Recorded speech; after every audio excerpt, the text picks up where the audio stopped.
O meu queridíssimo Eduardo Oineg conosco ao vivo, apresentador da Band, mediador do debate de ontem. Bom dia, seja bem-vindo ao Bom nosso All dia, News. privilégio de falar com vocês, Fabiola, minha colega de debate também, né? Apresentamos juntos o debate presidencial, Josias, amigo querido, não vejo há um tempão, mas eu te vejo sempre aqui, o Sakamoto também, privilégio de conversar com vocês três. Olha, o que aconteceu foi, de fato, na minha percepção, um debate. Eu acho que a gente teve o primeiro debate da campanha, porque o que a gente viu no primeiro turno foi uma coisa inacreditável, né? Proposta era proposta de briga. Faltava levar uma luva e ficar um batendo na cara do outro o tempo inteiro.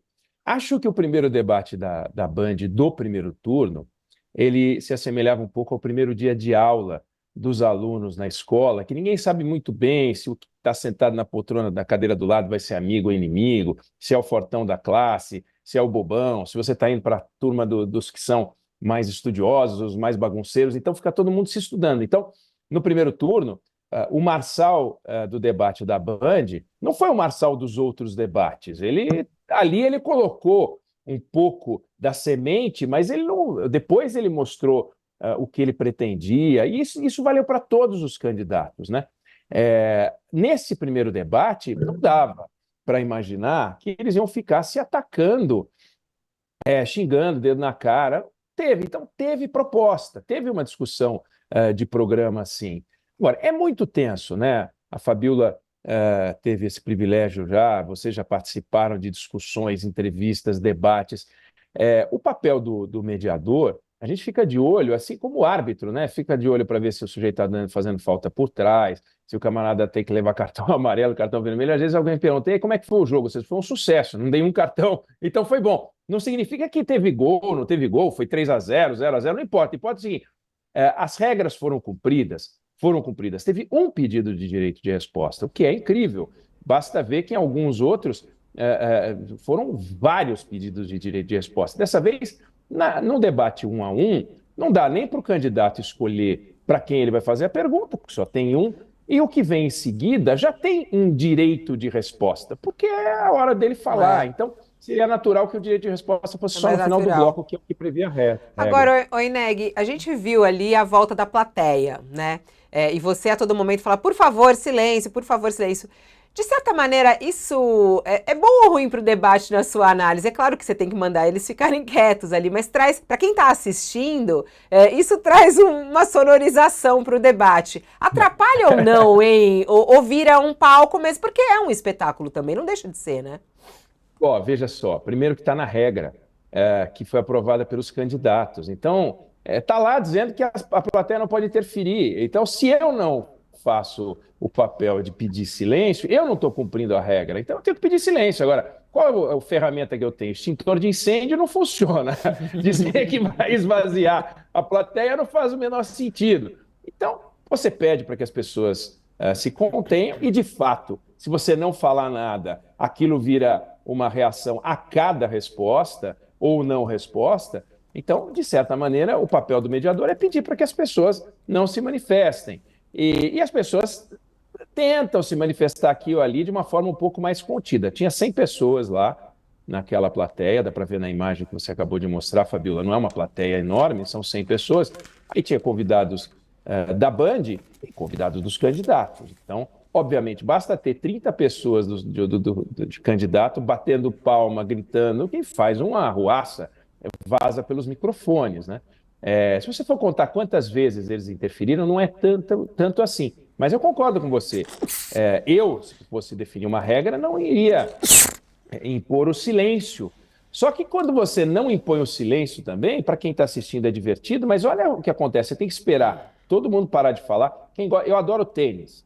Toda hora o árbitro fala, silêncio, por favor, e sabe que as pessoas não vão fazer. Mas tem que fazer, na hora que o cara vai jogar a bola para cima, ele às vezes para e reclama porque as pessoas estão falando, e o árbitro fala, silêncio, por favor, pô, final de Roland Garros, final de Wimbledon, o que vai fazer? É papel do árbitro, digamos assim, né? Agora, partida em que o árbitro não aparece é a melhor que tem. Então eu fico feliz de ter, a minha interferência foi mínima, mínima. Eu nem chegava para falar, é a sua vez de falar, só se o sujeito hesitasse demais, que não aconteceu. Então eu ficava quieto, Às vezes dá até aquela angustiazinha, pô, será que o outro não vai falar? Mas eu ficava quieto, porque senão eu fico, sua vez de falar. Agora é sua vez de falar. Agora é sua vez, candidato. Sua vez... Aí você fica meio que um bobo. Eles não sabem que é a vez de falar, como é que eles vão comandar uma cidade, né? Então, deixa eles falarem, porque eu acho que foi muito bom. Oi, Neg, eu estou impressionado, em primeiro lugar, com essa mansão aérea aí, né? Porque você sabe que eu ouço, às vezes, a sua entrada no rádio, né? E eles fazem menção a essa mansão aérea. Eu acho que eu já até tive aí há alguns anos, mas agora está muito bonito, né? Impressiona Você acreditou muito. na mansão aérea? Muito bom, Josias. Não, é real, isso é real, essa mansão aérea é real. Já estive lá. Eu já estive lá, mas eu não me lembrava, agora eu estou. E a memória veio, é impressionante isso daí. Mas, enfim, abstraindo a mansão, nós tivemos ontem um debate, por assim dizer, normal, né? E é muito curioso que nós estejamos aqui realçando o normal como algo inusitado, numa disputa que foi marcada, ou vem sendo marcada, vinha sendo marcada pela anormalidade, né? Eu queria saber se vocês, ao sacramentar o modelo, pode circular pelo palco, pode chegar, se aproximar do adversário, pode se deslocar do púlpito, plateia de volta. Se vocês consideraram a hipótese de que podia dar rolo de novo, ou se vocês acharam, não, agora não é possível, vai ser tudo normal. Como é que foi o planejamento disso? Eu acho que é a sua segunda afirmação. Não vai dar ruim. Não vai dar ruim. Boulos e Nunes são pessoas da política. São pessoas da política. Que a gente não são pessoas. Veja, toda a confusão que a gente viu no primeiro turno acabou protagonizada por quem não era da política. Não teve confusão protagonizada por quem era da política, né? Como esses dois, eles são da política. Então, aquela hora em que a regra que foi falada, inclusive, é gestos e reações que atrapalhem o outro. Então, o outro teria que dizer, olha, ele está me atrapalhando, ele está perto demais. Então, o Boulos se aproximava do Nunes, o Nunes não se aproximava do Boulos, mas o Boulos se aproximava do Nunes, o Nunes em nenhum momento chegou e falou, o Ineg, ele está me importunando. Ao contrário, o melhor momento do debate, o momento mais divertido do debate, foi o momento em que o Boulos se aproximou tanto do Nunes que o Nunes se sentiu à vontade para abraçar. Tudo bem com você? Tudo bem, então tá bom, ó, não vou ser intimidado e tal. Foi engraçado, né? Aquele momento, em tese, se o Nunes quisesse, ele poderia dizer, olha, por favor, ele está tão perto que está me atrapalhando. Agora, imagina alguém que vai comandar uma cidade ficar incomodado com isso, entendeu? Porque o outro está perto. A assessoria se incomodou? Porque eu li em algum lugar que a assessoria reclamou com você, olha, ele está importunando. Houve isso? E aproveitando, Neg, desculpa, aproveitando já claro. bem bom dia, já fazendo a conexão na pergunta para o Josias, que é exatamente o que eu ia falar. O que você pode contar para a gente dos bastidores nos comerciais, nos intervalos? Então, o único momento é que foi um assessor do Nunes que veio falar comigo dizendo que o Boulos tinha chegado muito perto. Eu falei, por favor, você converse com o seu candidato e veja se ele ficou incomodado, porque ele não falou nada comigo e a única pessoa que pode reclamar é o candidato. O candidato, ao contrário, aproveitou a oportunidade. Então, você, por favor, converse com o seu candidato. Foi a única coisa que aconteceu. E é uma coisa absolutamente normal. É engraçado, os assessores muitas vezes ficam mais tensos do que os candidatos, porque eles acham que eles são os senhores das melhores respostas. Agora, bota um assessor lá para disputar e ele não consegue aguentar 3 minutos contra o Boulos ou contra o Nunes. É difícil. É difícil. As pessoas imaginam e julgam os candidatos pelas respostas ruins ou pelos momentos fracos que um candidato ou outro tem. Agora, vai ficar lá 1h30 sendo provocado por um outro que tem um equipamento, tem condições, tem um monte de coisa para provocar de um lado e de outro, e você tem que dar a resposta na hora, no improviso. Por mais que seja preparado, é difícil. Um ator prepara e estuda o texto, é o mesmo texto todo dia, e mesmo assim ele tem frio na barriga. Imagina um candidato que não é todo dia o mesmo, por mais, a gente teve 11 debates no primeiro turno, não é isso? Imagina, você entra 11 vezes, mas a ordem das perguntas, o que vão perguntar, você não sabe exatamente o que é. Aí você fala, mas ele preparou, estudou tudo. Estudou tudo como, né? Tem hora que ele se atrapalha, tem hora que a pergunta não encaixa direito. Então, nos bastidores foi muito civilizado. Eu, no primeiro turno, fiz isso e nesse fiz também. Eu não fui lá para cumprimentar ninguém, não fiquei. Eu estava ali para cumprir uma missão. Eu entro e sou o zelador das regras. O que está nas regras, eu cuido, do que não está nas regras, eu não cuido. Então, em tese, para você ver, respondendo ao que o Josias falou, né, que eles podiam andar, em tese, o candidato podia sair do estúdio, sair andando pelo estúdio. E sair, ir para a coxia. Olha, agora eu estou escondido aqui. Poderia, não fez. Agora, não dá para você fazer uma Constituição brasileira. A gente reclama tanto, né, da Constituição brasileira, que quer prever tudo. Aquele debate não previa nada. Se os dois resolvessem fazer estrepulia, poderiam fazer, porque é tudo muito conceitual. Reações e atitudes que pudessem atrapalhar o outro. O que é isso, né? Uma reação, uma atitude. Então, eu acho que foi muito bem. E nos bastidores também, o pessoal batendo palma, eu cumpri meu papel e eles tentavam transgredir. Foi civilizado. Acho que foi o melhor debate de todos que a gente viu. Fiquei muito satisfeito com isso. Acho só o seguinte, o debate mais... O debate, ainda, só para fazer o registro, o debate mais civilizado neste modelo semelhante ainda foi do Tarcísio e do Haddad. Eu acho que do Tarcísio e do Haddad, eles foram ainda mais preocupados com a diferença de estilo de governo dos dois. Acho que em algum momento, porque teve o episódio da Enel, então ali aquilo pegou tanto do debate, né, quase que o primeiro bloco inteiro, que não tinha isso no debate do Haddad. Mas eu acho que também vem, acho que também vem embalado, né, na agressividade do que a gente acompanhou no primeiro turno e vem também no perfil dos dois, né, Oineg, que é bem diferente do perfil do Tarcísio e do Haddad, que, de certa maneira, tem um perfil um pouco mais técnico ali entre os dois. E o Nunes, numa atuação na cidade, com várias investigações nas costas, e o próprio Boulos pelo seu histórico, né, inclusive do movimento dos sem-teto e tudo mais. Então, eu acho que tinha esse recurso. Agora, para quem acompanha debate, é muito interessante, né, você falou assim, eu quase não interferi. O que fez com que houvesse esse momento entre eles o tempo todo foi a sua não interferência.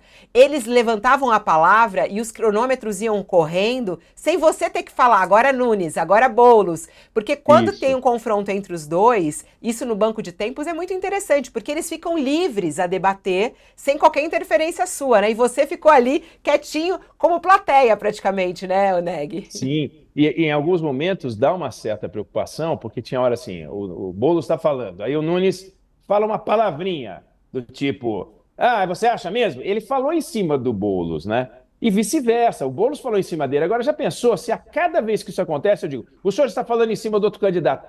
Eu acabo produzindo, um estresse que não tinha, que é normal num diálogo de duas pessoas falando. Você vê isso no debate americano, né? Claro que no debate americano, a condução é dos jornalistas. E as assessorias aqui no Brasil não topam um negócio desse tipo. Você pode ver que ninguém aceita um debate que tem como os agentes das perguntas só os jornalistas. Isso não existe no Brasil. As assessorias não querem, elas preferem 1000 vezes, isso é histórico. Sempre foi assim, que um candidato pergunte para outro candidato. Tem gente que estuda isso e pensa sobre isso e acha que esse modelo de candidato perguntando para candidato é um modelo que protege os candidatos. E um modelo em que uma bancada de jornalistas fica fazendo as perguntas e, a partir dessas perguntas, eles começam a debater e os jornalistas intervêm. Não, claro, né? O jornalista protagonista fazendo debate também precisa tomar muito cuidado, eles não são candidatos a nada. Mas isso eles não topam. Então, eles gostam desse modelo. E vou te dizer, os maiores defensores de regras engessadas são os candidatos. A ideia de 2 minutos para responder, 1 minuto para réplica, 2 minutos para 30 segundos. Eles adoram esse negócio, eles amam isso. E é o grande desafio de organizar debate, e aí o nosso Fernando Mitre, diretor nacional de jornalismo, o nosso guru dos debates, ele participa há 40 anos de debate, ele conta que ele chega com as ideias mais flexíveis e quando passa pelos candidatos, porque os candidatos, aliás, pelos assessores, os assessores subestimam o talento dos seus candidatos, temem pela limitação de seus candidatos e aí começa a querer fazer as regrinhas. Eles falam do TSE, falam da justiça, que impõe uma série de regras. Eles são os maiores controladores de tudo, o que eu acho uma bobagem. Então, foi muito legal, porque esse debate, se a gente fosse dizer, regra não tinha nenhuma. E mesmo quando tem E, regra, não está escrito em lugar nenhum que eles e não de podem ter proposta, segurança, né? Oineg, no primeiro turno Zero. teve muita É. questão da segurança, né? Porque teve debate com a cadeira presa no chão, teve a proibição de entrar com armas dentro da emissora. Vocês tiveram algum cuidado extra com a questão da segurança ou não teve nenhuma preocupação disso? Não, né, nem no primeiro nem no segundo turno, porque o nosso foi o primeiro. Então, tudo que aconteceu e que você cita é engraçado. O jornal O Globo fez uma reportagem sobre os desafios dos mediadores. E eu falei, obrigado pelo convite, participar, mas eu falei, eu não vivi isso, o que os outros mediadores viveram. Felizmente, eu não vivi. Eu não vivi o desafio que os outros mediadores viveram, que foi uma loucura. Eu me vi no papel deles e falei, meu Deus do céu, como é que pode mediar? Isso não é mediação, isso é uma loucura. Eu não vivi isso. Então, o primeiro debate da Band, o máximo que teve foi um candidato aqui ou ali, estourar o tempo, eu falei, seu tempo, candidato, meu Deus, só. E direito de resposta, fez pedido de direito de resposta, a comissão concedeu ou não concedeu, mas não vivia os desafios. E neste agora, também não. A chegada dos candidatos, não teve que colocar um na ala sul, outro na ala norte. Eles chegaram, e quando eles entraram no estúdio, entrou primeiro o Boulos, logo depois entrou o Nunes. Quando o Boulos entrou no estúdio, a turma que estava com ele bateu palma. Quando o Nunes entrou no estúdio, a turma que estava com ele bateu palmas. Eu entrei só depois que os dois já estavam. Não tinha ali já uma insinuação de cocaína que o Pablo Marçal fazia? Não foi no debate da Band que ele fez aquele gesto como se tivesse a aspirar cocaína? Já teve ali uma sinalização do que estava por vir, né? Então, pois é, o Marçal, ele ensaiou aquilo que ele viria a fazer no limite do absurdo. Mas ele fez aquele movimento. Agora, como é que você pode estabelecer uma regra, entendeu? E eu vou falar, agora o senhor fez o movimento, porque daí eu teria que tirar uma dedução, que aquilo ali significaria isso ou aquilo. Não dá. É como alguns mediadores em debates em outras praças, não na Band, mas em vários lugares, o candidato fala, eu vou fazer pergunta para o idiota. Aí o mediador pega e fala, com a palavra fulano. Não pode um troço desse, né? Então, você não pode aceitar o apelido, você tem que ignorar o apelido. Não teve no primeiro debate da Band. E quando ele falou, e quando ele fez esse gesto, em seguida ele falou o nome do candidato. Eu tinha que supor que ele estava fazendo um gesto que ele tem o direito de fazer. Eu não posso censurar o gesto dele. E em seguida ele falou o nome do candidato. Se ele não falasse o nome do candidato, evidente que eu teria que intervir, né? Mas não aconteceu. Então, é claro que é uma certa tensão, você vê que é uma provocação. O maior desafio dos candidatos, é muito maior do que do mediador, é não cair na provocação, né, Josias? É difícil isso. Eu te confesso, eu não poderia ser candidato. Chega uma hora, eu me surpreendo até com a reação dos candidatos. Eles são muito frios.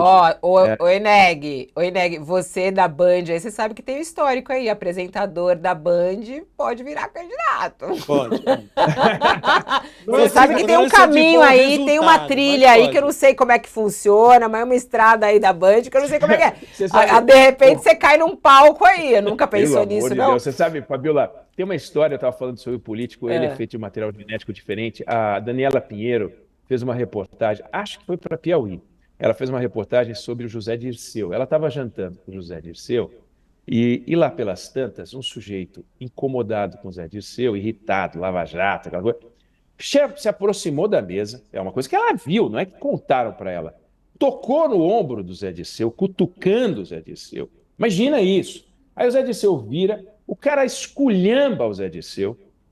Aí quando o cara termina de esculhambar o Zé Dirceu volta a olhar para a Daniela e continua a conversa do ponto onde ele parou. Quer dizer, isso é material genético diferente. Um camarada que é da política é feito para isso.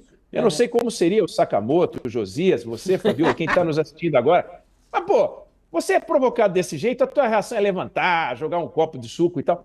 O ser humano, e essa humanidade é incompatível com a política, porque o sujeito leva ovada, leva laranjada, leva provocação, é muito difícil, né? E faz aliança com o sujeito que... Imagina aquela cena do Haddad junto com o Maluf para fechar o acordo de apoio para a prefeitura, entendeu? Você tem que superar barreiras dos dois lados, e é isso, a decisão, quando você pega candidatos que fecham, o Alckmin com o Lula, né? O Alckmin com o Lula, você pega o debate de 2006, os ataques que o Alckmin fazia ao Lula, e depois ele vira vice do Lula. Esses acordos que são próprios da política, a gente é assim, você é Flamengo, você é Flamengo.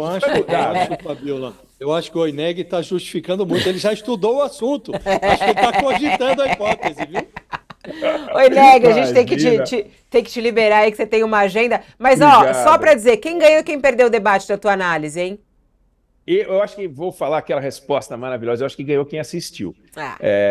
Eu acho sempre que foi, assim. Eu acho que foi o melhor Boulos com o melhor Nunes, com as limitações dos dois e os ativos que os dois têm. Então, o Nunes, o Boulos tentava de todas as formas arrancar uma casca do Nunes, porque ele tem que fazer isso, ele tem um desafio matemático, eu acredito nas pesquisas, e as pesquisas indicam que a vantagem do Nunes é expressiva. É muito desafiador o trabalho do Boulos, e o Boulos tem uma experiência de campanha anterior que foi difícil e ele perdeu. Então ele tem, como é que eu faço agora? Pode ser que não seja a eleição dele. Então ele diz, bom, mas para ser a minha eleição, para eu poder fazer uma virada, o que eu tenho que fazer? E ele tentou, como ele pôde.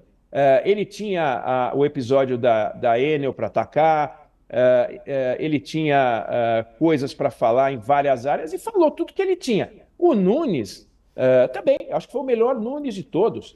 Até hoje eu achava que o melhor Nunes tinha sido do primeiro debate da Band, mas acho que ele foi melhor ainda ontem. Ele deu boas respostas. Mas teve coisa que ele não soube explicar. Bom, ele não soube explicar, são as limitações de um e de outro. O Boulos também teve coisa que não soube explicar. Não é porque, eu perdi a oportunidade, é porque aquela era a melhor resposta possível que os candidatos tinham para dar. Então, acho que foram os melhores dois candidatos, e eu não acho que quem assistiu e entrou a favor de um reviu sua posição, sabe? E também a taxa de indeciso é muito baixa. É um negócio complicado. Eu não sei responder a sua pergunta dizendo, acho que este foi melhor. Acho que os dois foram. Acho que você respondeu. Você super respondeu aí, colocando as ponderações de cada lado. Oi, Neg, sempre um prazer conversar com você. Parabéns pelo trabalho aí. Obrigado. Um beijo. E parabéns para vocês também, que fazem um trabalho magnífico. Acompanho bastante. Obrigado. Obrigada. Até mais.